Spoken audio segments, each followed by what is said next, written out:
Hey there, business owners, entrepreneurs, and freelancers. Nishi here with another fast and exciting social media marketing tip for you this week. Today, I want to talk about how to use LinkedIn as a business owner. So normally when we think about LinkedIn, we think about people looking for jobs, right? Seeking employment. But so as business owners, we might make the mistake of completely disregarding LinkedIn. But this is a huge mistake because LinkedIn is actually a very powerful networking platform. And as business owners, we need to network in order to grow our businesses.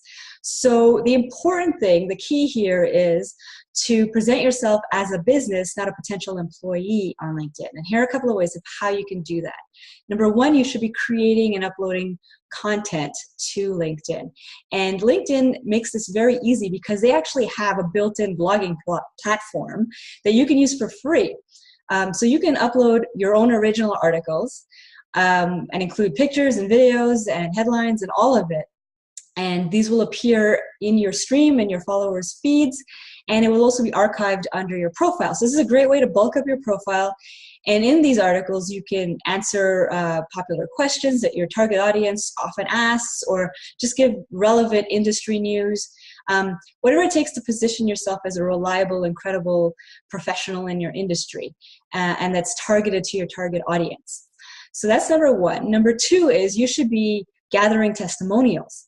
And once again, LinkedIn makes it really easy for you to send testimonials to your connections and also to ask for testimonials from your connections.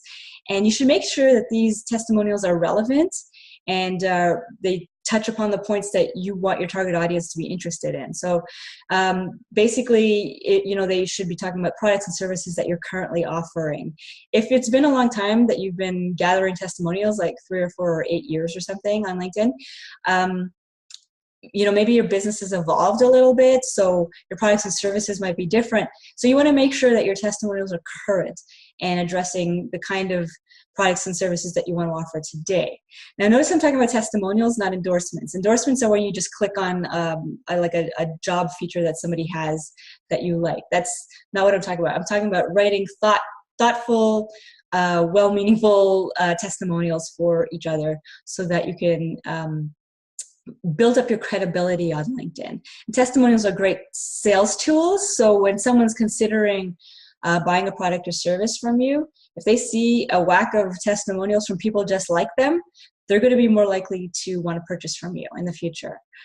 And then finally, in addition to uploading blogs and getting testimonials, you want to feature a lead magnet. Now, someone seeking employment is not typically going to do this, but you want to feature a lead magnet wherever possible on LinkedIn.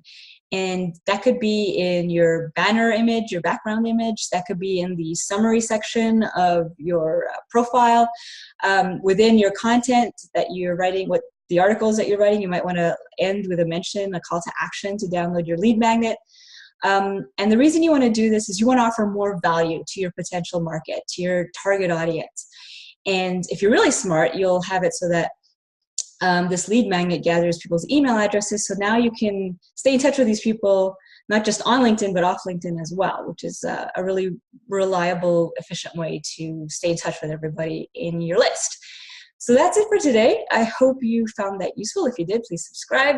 I put out a new video and article every week. Until next week, take care.